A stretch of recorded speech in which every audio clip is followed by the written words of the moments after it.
Let's start about today's lecture. And in the previous lecture, we discussed about some basics of what is nutrition and what are the types of nutrients.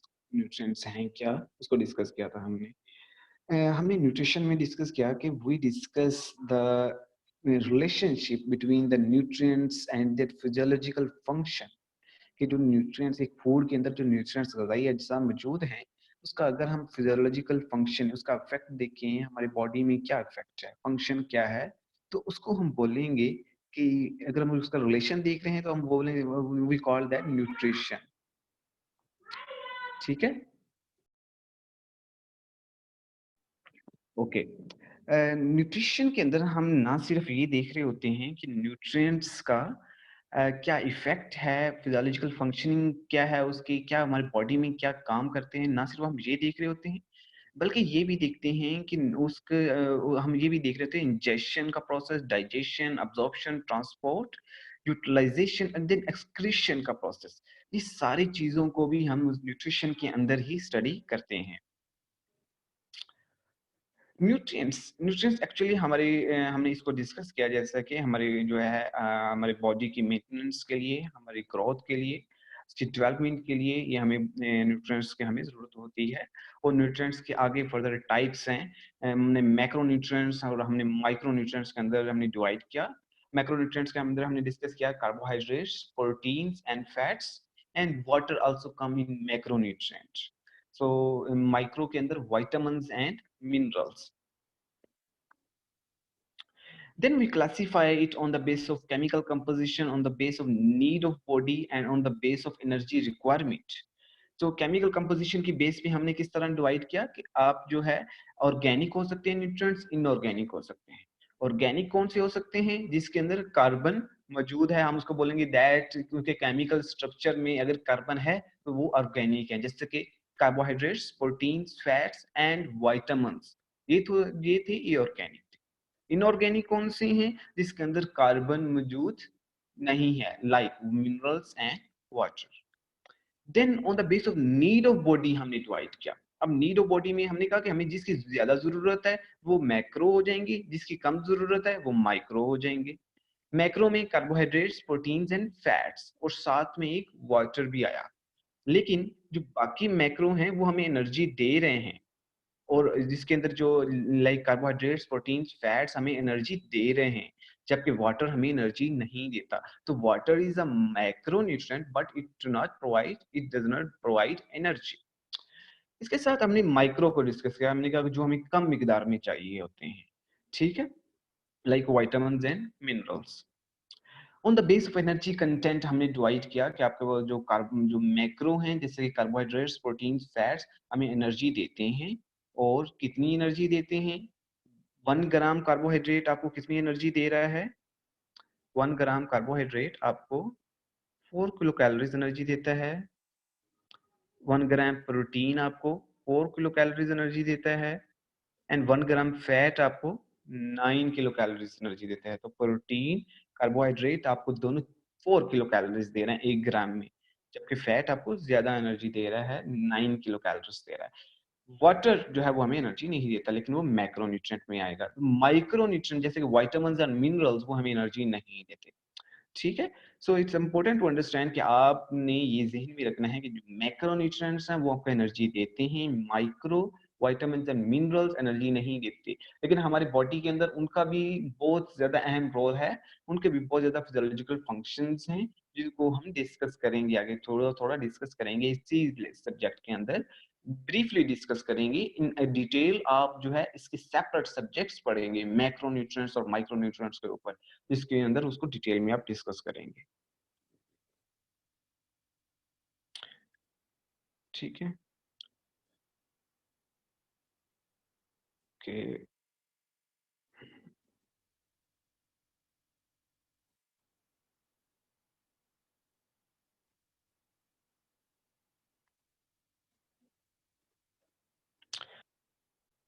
We have discussed all these points in our previous lecture.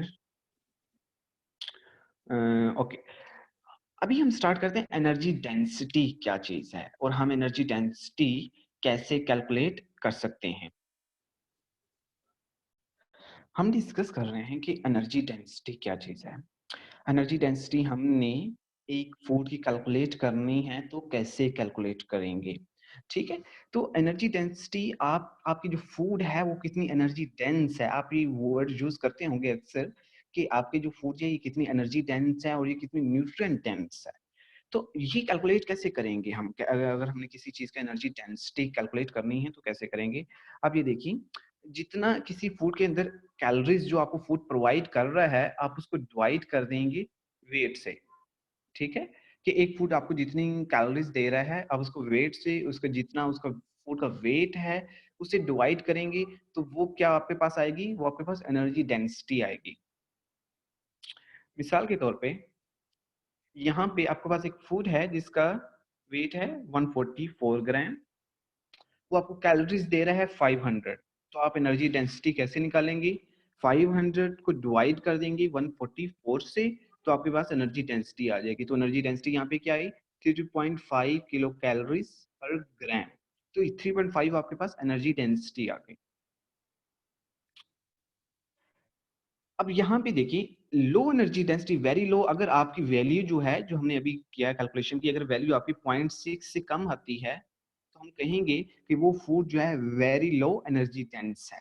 उसकी energy density जो है वो बहुत कम है। अगर जो है energy density आपकी जो है 0.6 टू 1.5 तक आती है, तो ये है that is a low energy density. अगर ये 1.5 टू 4 के दरमियान आती है, तो that is the medium energy density. अगर ये 4 से भी ज़्यादा आती है तो that is the high energy density, ठीक है? तो इस तरह से आप जो है अपनी फूड को कैटेगराइज़ कर सकते हैं कि जो एनर्जी डेंसिटी वो आपकी जो है क्या वो very low energy dense food है या लो एनर्जी डेंस फूड है, मीडियम एनर्जी डेंस फूड है या फिर हाई एनर्जी डेंस फूड है, ठीक है? तो कैलकुलेट कैसे करेंगे एनर्जी डेंसिटी? जस्ट आप जो है फूड का जितनी आप वो फूड कैलोरीज़ दे रहा है, डिवाइड कर देंगे टोटल उसके वेट से, तो आपके पास क्या आ जाएगी? एनर्जी डेंसिटी आ जाएगी। इसमें देखें, इस फूड के अंदर ये देखें, ये जो है आपको ये जो मील है, ये आपको जो है, जो एनर्जी दे रहा है,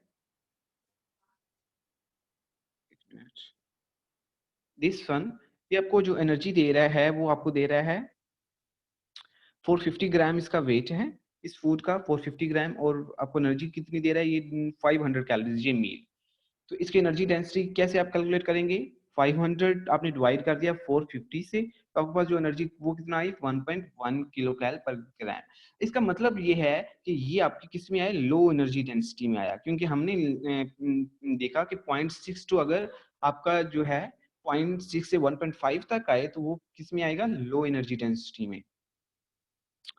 यहाँ पे देखें, यहाँ पे जो फूड का वेट है वो है 144 ग्राम, तो आपको एनर्जी दे रहा है 500 कैलोरीज। अब यहाँ पे इसकी एनर्जी डेंसिटी कितनी आई? ये कितना है? 3.5, तो ये किस में आएगा? मीडियम में आएगा। तो यहाँ पे ये हाई फैट नहीं है, it's a medium. High fat होता कि अगर इसकी हाई मीडियम होता, हाई एनर्जी डेंसिटी वाला होता, अगर इसकी ये 4 से ज्यादा आती, तो अभी यहाँ पे इसकी वैल्यू क्या है? 3.5, तो ये किस में आएगा? मीडियम एनर्जी डेंस टाइप में आएगा ये, ठीक है? Nutrient density.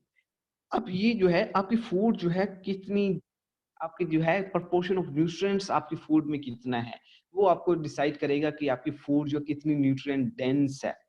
यहाँ पे देखें, आप इधर से एक दफा इसको देखें और आइडिया लगाएं इसमें न्यूट्रिएंट डेंस कौन सी है और एनर्जी डेंस कौन सी है। यहाँ पे ऊपर जो हमारे पास फूड है वो है हमारे पास एप्पल है हमारे पास, और एप्पल के अंदर देखिए यहाँ पे सोडियम है, आपको 60 कैलोरीज दे रहा है एक मीडियम एप्पल, और एक मीडियम एप्पल आपको 60 कैलोरीज ही देता है, ठीक है? ये आपको 60 कैलोरीज दे रहा है। इसके अंदर सोडियम 1 मिलीग्राम है, इसके अंदर पोटेशियम 107 मिलीग्राम है, डाइटरी फाइबर फाइबर भी इसके अंदर मौजूद है 2.4 ग्राम, प्रोटीन भी इसके अंदर है 0.3 ग्राम, फैट भी इसके अंदर है, कार्बोहाइड्रेट भी इसके अंदर है, और इसके अंदर आयरन भी मौजूद है, और आयरन इसके अंदर 1.1 मिलीग्राम आपके पास इसके अंदर आयरन भी है। तो वो जो कि मेंशन नहीं है यहाँ पे वैसे, बट यहाँ पे आप देखिए इसके अंदर बहुत ज्यादा न्यूट्रिएंट्स हैं, वैरायटी ऑफ न्यूट्रिएंट्स इसके अंदर एप्पल के अंदर आपको मिल रहे हैं। इसी के मुकाबले में अगर हम सॉफ्ट ड्रिंक को देखें तो उसके अंदर सिर्फ एक ही न्यूट्रिएंट है जो कि कार्बोहाइड्रेट है। तो आप कह सकते हैं कि जो एप्पल है, apple is nutrient dense as compare to soft drink, और apple is nutrient dense and soft drink is energy dense. Okay,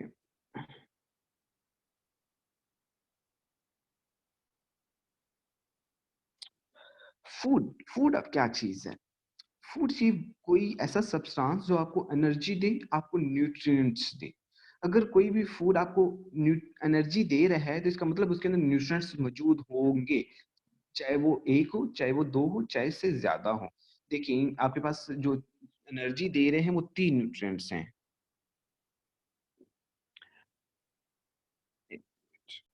हम डिस्कस कर रहे हैं फूड क्या है। फूड कोई भी ऐसा सब्सटेंस जो कि आपको एनर्जी दे रहा है और साथ में न्यूट्रिएंट भी दे रहा है। आप देखें कोई भी ऐसा फूड हो नहीं सकता जो कि आपको न्यूट्रिएंट्स ना दे और आपको एनर्जी दे दे। ठीक है? ऐसा आपको जो है जैसे कि आपके, क्योंकि न्यूट्रिएंट जो है ग़ज़ाई आपके कार्बोहाइड्रेट, प्रोटीन, फैट, ये मैक्रोन्यूट्रिएंट हैं। आपको ये मैक्रोन्यूट्रिएंट्स हैं कि आपको एनर्जी देते हैं। तो कोई ना कोई न्यूट्रिएंट उसके अंदर ग़ज़ाई अज़्ज़ा कार्बोहाइड्रेट, प्रोटीन, फैट में से कोई उसके अंदर होगा तो वो आपको एनर्जी देगा। तो इन शॉर्ट फूड वो चीज़ है जो कि फूड कोई भी सब्सटेंस जो आपको एनर्जी दे, न्यूट्रिएंट दे, जो आपको उसको हम बोलेंगे ये क्या है, दैट इज़ अ फूड। आप प्लांट सोर्सेज से भी फूड लेते हैं, एनिमल सोर्सेज से भी लेते हैं, और जो है दोनों आपको एनर्जी भी देते हैं और आपको न्यूट्रिएंट्स भी प्रोवाइड करते हैं, और आप इसको यूज कर रहे हैं for your body maintenance, for growth and for repairing process.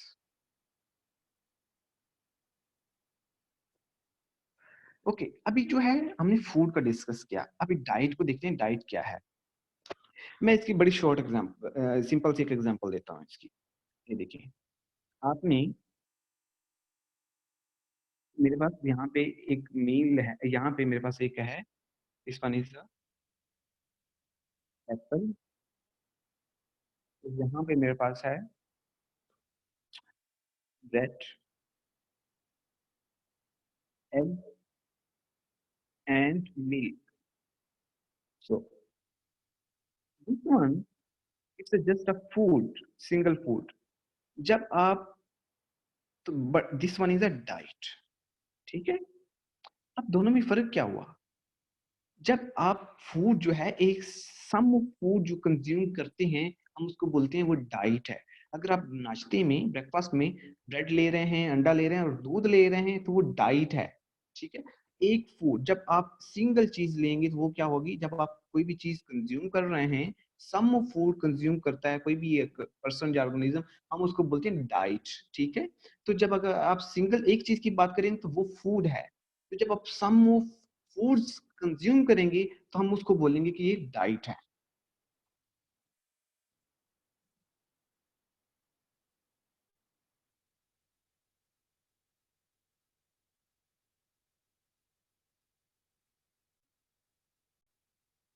Okay, calories ये बहुत जरूरी है आपके लिए यहाँ पे, कैलोरीज को समझना। कैलोरी क्या है? एक एनर्जी का यूनिट है, जो कि न्यूट्रिशन के अंदर हम जो एनर्जी का यूनिट ले रहे हैं वो हम कैलोरी को लेते हैं। न्यूट्रिशन के अंदर जो हम एनर्जी का यूनिट कंसीडर करते हैं वो कैलोरी है। हम डिस्कस कर रहे हैं कैलोरीज को। कैलोरीज जो है that is the unit of energy. Nutrition के अंदर जो हम एनर्जी का यूनिट लेते हैं वो हम लेते हैं, वो कहते हैं हम कैलोरीज को लेते हैं। ठीक है? तो अब दो यहाँ पे चीजें हैं, दोनों को हमें समझना बहुत जरूरी है। एक है किलो कैलोरी, किलो कैलोरी। ठीक है? एक है सी से, सी कैपिटल सी से कैलोरी, एक है स्मॉल सी से कैलोरी ना। अब ये तीन हमारे पास चीजें आ गई, हमें इन तीनों को देखना है कि ये क्या चीजें हैं, डिफरेंस क्या है। जो कैपिटल सी से कैलोरी है ना, that is equivalent to capital kilo calorie. Kilo calorie और calorie both are the same thing. ठीक है? ऐसा कहें कि ये दोनों एक ही चीजें हैं, चाहे आप कैपिटल सी से कैलोरीज लिख लो, चाहे आप किलो कैलोरीज लिख लो, एक ही चीज है। ठीक है। जो स्मॉल कैलोरी है ना, स्मॉल सी से जो कैलोरी है वो ऐसे है, अगर आप ये कहें कि 1 किलो कैल, उसमें क्या है कि 1 kilo cal is equal to 1000 calories, small calories.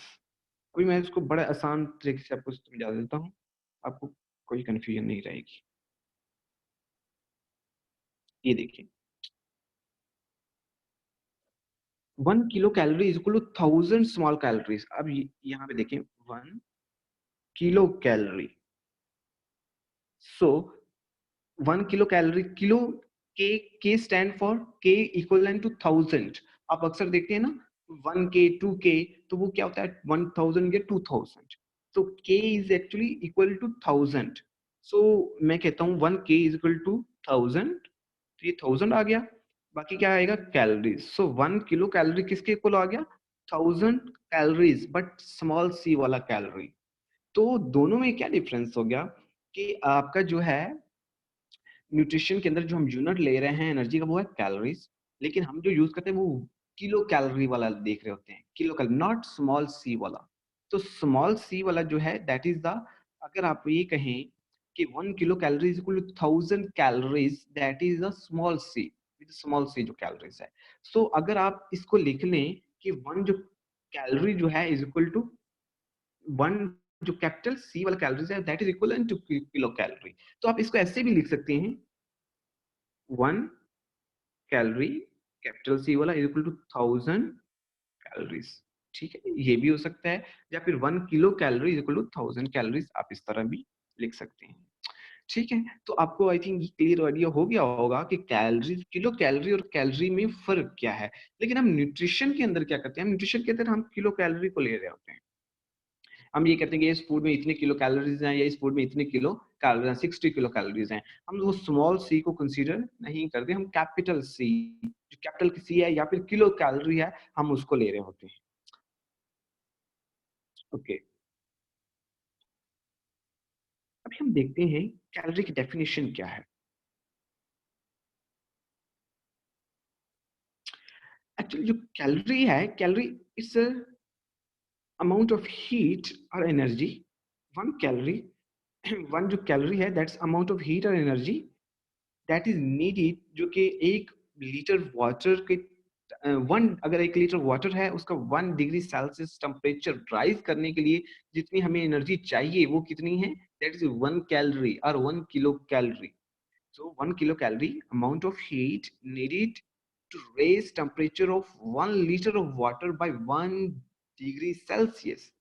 1 litre पानी का टेम्परेचर 1 डिग्री सेल्सियस तक बढ़ाने के लिए आपको जो एनर्जी चाहिए that is the 1 calorie. Okay, अभी यहाँ पे आपको बड़ा आसान वर्ड्स में, बड़ा सिंपल वे में आपको डिफरेंस बताया गया है। कैलोरी में क्या डिफरेंस है और किलो कैलोरी में क्या डिफरेंस है, यहाँ पे देखें।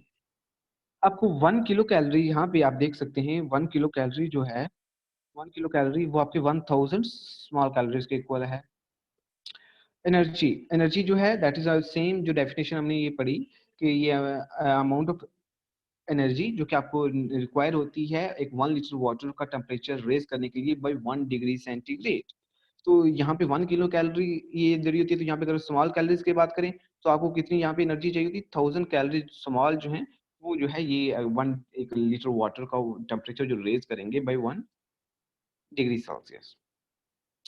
तो यहाँ पे हम जो फूड के अंदर, जो हम जो न्यूट्रिशन के अंदर इस्तेमाल कर रहे होते हैं, वो हम ये किलो कैलोरीज को हम देख रहे होते हैं, नॉट कैलोरीज, स्मॉल कैलोरी। हम जो किलो कैलोरीज को जो है न्यूट्रिशन के अंदर हम यूज करते हैं इस चीज को। ठीक है, ओके। एक्सेसिव कैलोरीज, कैलोरीज अगर आप ज्यादा ले लें उसकी वजह से आपको बहुत ज्यादा कॉम्प्लिकेशंस आ जाती हैं। सबसे पहले आपका बॉडी वेट ज्यादा होगा, ओवरवेट हो गए आप। ओवरवेट होने के बाद क्या होगा, ओबेसिटी आ गई, obesity, first thing obesity, overweight के बाद ओबेसिटी, ओबेसिटी के बाद आपका इंसुलिन रेजिस्टेंस बढ़ सकती है। अभी जो है आपको इंसुलिन रेजिस्टेंस आसान वर्ड्स में बताऊँ मैं ऐसे, क्योंकि आप इसको बड़ी डिटेल में आगे अपने लेक्चर्स अपने सेक्शन में जाके पढ़ेंगे, अपने नेक्स्ट सेमेस्टर्स में जाके। इंसुलिन इंसुलिन का काम होता है कि उसने आपकी ये सेल है मिसाल के तौर पे, उसने और इंसुलिन ने क्या करना होता है, इसने ये ग्लूकोज है, ग्लूकोज को सेल के अंदर लेके जाने में हेल्प करता है। ऐसा नहीं है कि इंसुलिन जो है वो खुद ग्लूकोज को पकड़ के सेल में नहीं डालता, वो ऐसे कोई मैकेनिज्म स्टार्ट करता है, ऐसा कोई सिग्नलिंग पाथवे स्टार्ट करता है कि सेल के अंदर ऐसे कोई प्रोसीजर होते हैं, तो जिसकी वजह से ग्लूकोज को हेल्प करता है सेल के अंदर लेके जाने में। ये ब्लड है, ब्लड के अंदर ग्लूकोज पड़ा है, ठीक है? ये ब्लड वेसल मैंने बना दी, उसके अंदर ग्लूकोज पड़ा है, उसको सेल के अंदर लेके जाने में हेल्प करता है। अभी जैसे ओबेसिटी जब बढ़ती है ना, वेट बढ़ता है, तो ये इंसुलिन अपना काम करना छोड़ देता है। इंसुलिन जो है ग्लूकोज को लेके नहीं जाता, तो उसको फिर वो कौन-सी बीमारी होगी, वो उसको बोलेंगे दैट इज़ अ डायबिटीज़। और वो कौन-सी, टाइप 2 डायबिटीज़। टाइप 2 डायबिटीज़ के अंदर इंसुलिन रेजिस्टेंस हो जाती है। सो ओबेसिटी के बाद टाइप 2 डायबिटीज़ हो गई, टाइप 2 डायबिटीज़ जो है उसकी वजह से फिर आगे सीवीडी, हार्ट की बीमारियाँ, कार्डियोवास्कुलर डिजीज़ेज़ हो सकती हैं, दिल की बीमारियाँ हो सकती हैं। उसके बाद साथ में आपको किडनी की बीमारियाँ हो सकती हैं। ठीक है? उसको बोलते हैं नेफ्रोपैथी, ठीक है? नेफ्रॉन से रिलेटेड किडनी की बीमारियाँ हो सकती हैं। आपकी रेटिनोपैथी, आँखों की बीमारियाँ हो सकती हैं। ये सारी चीज़ों जो हैं आपकी जो है न्यूरोपैथी हो सकती है। न्यूरोपैथी हो सकती है, डायबिटिक न्यूरोपैथी अक्सर डायबिटीज़ जो शुगर के मरीज़ हैं उनके अंदर हो सकती हैं। तो कहने का मकसद ये है कि आपके ओबेसिटी से शुरू होके वो बहुत ज़्यादा बीमारियाँ और जन्म ले सकती हैं ओबेसिटी की वजह से। तो कैलोरीज़ ज़्यादा होने की वजह से और भी बहुत ज़्यादा इश्यूज़ आ सकते हैं। लेकिन ऐसा नहीं है कि आपने आज कैलोरीज़ ज़्यादा ली और कल आपको ये मसले आ गए। It take years, 10 years, 20 years, 30, 40 years, time लगता है काफ़ी, उसके बाद ये इश्यूज़ आते हैं। ठीक है? ओके। डायटीशियन वर्सेस न्यूट्रिशनिस्ट क्या डिफरेंस है? डायटीशियन जो होता है, मैं आपको एक अगर सिंपल वे में बताऊँ, डायटीशियन एक डिज़ीज़ स्पेसिफिक चीज़ को टारगेट कर रहा होता है। जबकि न्यूट्रिशनिस्ट जो होता है, वो एक हेल्दी गाइडलाइंस का आपको हेल्दी लाइफ के बारे में बता रहा होता है, हेल्दी लाइफ़स्टाइल या फिर हेल्दी ईटिंग पैटर्न्स के बारे में बता रहा होता है। डायटीशियन आपको ना सिर्फ सो डायटीशियन आप कह सकते हैं कि डायटीशियन जो है न्यूट्रिशनिस्ट भी होता है। तो न्यूट्रिशनिस्ट वो डायटीशियन नहीं हो सकता।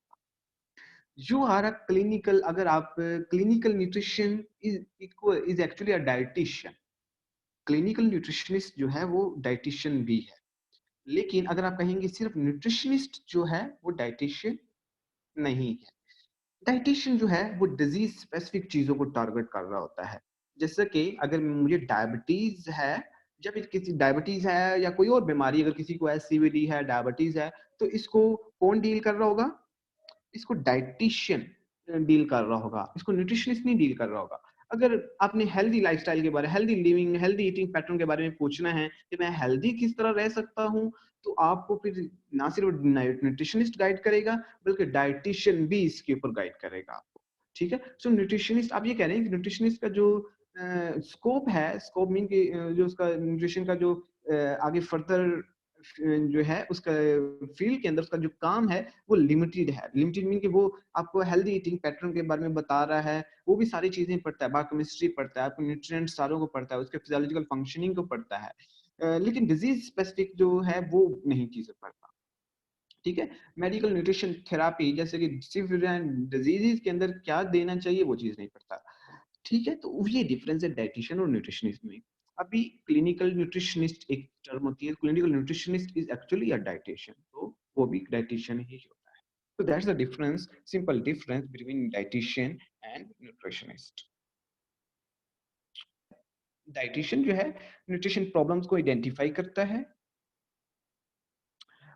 उसके बाद न्यूट्रिशन स्टेटस को असेस करता है, क्लिनिकल सेटिंग में न्यूट्रिशन स्टेटस के पेशेंट का न्यूट्रिशन स्टेटस क्या है, डिजीज स्पेसिफिक डाइट प्लान बनाता है, पेशेंट की काउंसलिंग करता है, डाइटरी मॉडिफिकेशन भी करता है। ये एक डाइटिशियन का रोल है। न्यूट्रिशनिस्ट जो है, जो एक्चुअली जो आपके इसके अंदर स्पेशलाइज्ड होता है कि वो आपके जो जितने भी आपके एक इंडिविजुअल लेवल पे या फिर पब्लिक हेल्थ लेवल पे वो देख रहा होता है, कि इंडिविजुअल लेवल पे भी और पब्लिक हेल्थ लेवल पे भी, कि एक पूरी पॉपुलेशन को भी देख रहा होता है और इंडिविजुअल लेवल को भी असेस दोनों को कर रहा होता, दोनों को करता है। ये पब्लिक हेल्थ लेवल में भी, जैसे कि अगर कोई भी आप किसी ऑर्गेनाइजेशन में जाते हैं तो वहाँ पे भी nutritionist, they also require nutritionist for to just assess the status, nutrition status of a population. ठीक है? तो आप जो है एक, लेकिन उसके अंदर क्या हेल्दी ईटिंग पैटर्न को देख रहा होता है, हेल्दी लाइफ़स्टाइल को लेके आने में या हेल्दी ईटिंग पैटर्न को इनकॉर्पोरेट करने में उसको हेल्प कर रहा होता है। तो इसकी they also do the through counselling के थ्रू ये जो है हेल्दी ईटिंग पैटर्न को एक इंडिविजुअल के अंदर वो जो है वो उसके अंदर काउंसलिंग के थ्रू उसके अंदर इनकॉर्पोरेट कर रहे होते हैं। Okay, I that was the today's lecture. First lecture हमारा आज कंप्लीट हो गया है कि हमने डिस्कस कुछ बेसिक्स पॉइंट्स को हमने डिस्कस किया आज के लेक्चर के अंदर। क्या न्यूट्रिशन क्या है, फूड क्या है, न्यूट्रिएंट्स की क्या टाइप्स हैं, उसके बाद डायटीशियन वर्सेस न्यूट्रिशनिस्ट क्या है, कैलोरी क्या है, ये बेसिक चीज़ें जो कि हमें न्यूट्रिशन, आप जो इस फील्ड के अंदर अभी एंटर हो रहे हैं तो आपको ये चीज़ें पता होनी चाहिए। तो हमने डिस्कस किया। ठीक है?